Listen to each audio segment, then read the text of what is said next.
दुसरी प्रतिमा या ठिकाणी लागली डॉक्टर बाबासाहेब आंबेडकरांची, की ज्यांना शाळेच्या उंबऱ्याच्या बाहेर बसून शिकावं लागत होतं, पण तरी सुद्धा त्यांनी मॅट्रिक पूर्ण करावे, अमेरिकेमध्ये जावे, अमेरिकामध्ये कोलंबिया विद्यापीठामध्ये त्यांनी शिक्षण घ्यावं, त्यांनी पुन्हा एकदा भारतात परतावं, भारतामध्ये इथल्या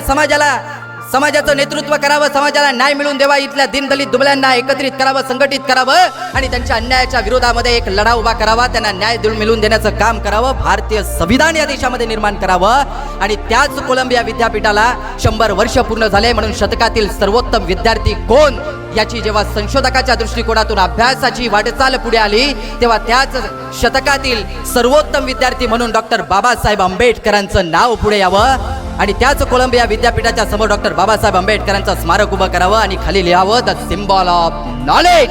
ज्ञानाचं प्रतीक म्हणून ज्या डॉक्टर बाबासाहेब आंबेडकरांना गणलं गेलं। मला वाटतं की मोठं होता आलं पाहिजे ते डॉक्टर बाबासाहेब आंबेडकरांनी इतकं। Reading is a strong weapon of revolution, वाचन हे सर्वात मोठ्या क्रांतीचं हत्यार आहे। You are on a sculptor of your life, तुम्हीच तुमच्या जीवनाचे शिल्पकार आहात, हे डॉक्टर बाबासाहेब आंबेडकरांनी त्या काळात मध्ये देखील सांगितलं। आणि या देशाला ज्यांनी भारतीय संविधान दिलं, समता, स्वतंत्रता, बंधुत्वता निर्माण करून ज्यांनी तुम्हा आम्हाला संघटित केलं आणि प्रत्येकाला एक समान दर्जा निर्माण दिल्याचं काम केलं, तेच डॉक्टर बाबासाहेब आंबेडकर।